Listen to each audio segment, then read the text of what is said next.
Hello बच्चों। दिया गया प्रश्न इस प्रकार से है, एक संकर क्रॉस में जब F1 को समयुग्मजी प्रभावी जनक से क्रॉस कराया जाता है तो किस प्रकार की संततियां उत्पन्न होती हैं। इस प्रश्न की मुख्य अवधारणा है एलील। एलील किसे कहा जाता है? विपरीत लक्षणों से युक्त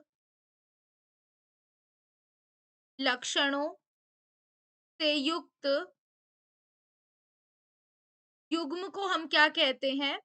एलील कहते हैं। तो यहाँ पे कहा जा रहा है, जब हम F1 पीढ़ी कैसे बनी, जैसे कि हमने लंबे और छोटे यानी बौने पौधों का क्रॉस करा, तो जो हमें मिला यह हमारी क्या थी? यह हमारी F1 है। इस F1 को हमने समयुग्मजी प्रभावी यानी कि समयुग्मजी प्रभावी हो जाएगा। प्रभावी कौन सा है इसमें? हमारा लंबे पौधे। तो लंबे जो समयुग्मजी हैं इनका क्रॉस कराया तो हमें क्या मिल जाएगा यहाँ पर? तो अगर हम देखें तो इसमें हमारा आएगा, इसका अगर हम क्रॉस बनाते हैं, देखते हैं इसका कैसे बनेगा। तो यहाँ पर हमारा आ जाएगा कैपिटल टी और यहाँ पर स्मॉल टी और ये आ जाएगा कैपिटल टी। तो यहाँ बन जाएगी कैपिटल टी और कैपिटल टी स्मॉल टी।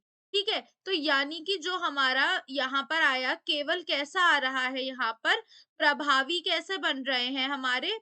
अगर हम इसको देखते हैं तो एक यहाँ से हमारा टी आएगा, एक यहाँ से हमारा, क्योंकि समयुग्मजी प्रभावी का क्रॉस कराना है तो किस प्रकार की संततियां उत्पन्न हो रही हैं, हमसे यह पूछा गया है। ठीक है, तो यह पूछा गया है तो हम यहाँ पर किस तरह से लेंगे? यहाँ पे हमने कैपिटल टी ले लिया तो इस तरह से जो हमारा बनेगा, तो यहाँ पर भी हमारा क्या बन जाएगा? कैपिटल टी स्मॉल टी बन जाएगा। तो यानी कि यहाँ पर हमें क्या मिल रहा है? एक हमें मिल रहा है विषम युग्मजी, लेकिन दोनों ही कैसे हैं यहाँ पर? प्रभावी है। तो यानी कि अप्रभावी तो यहाँ पर बन ही नहीं रहे हैं, यानी कि क्योंकि दोनों ही कैसे हैं यहाँ पर? प्रभावी होते हैं।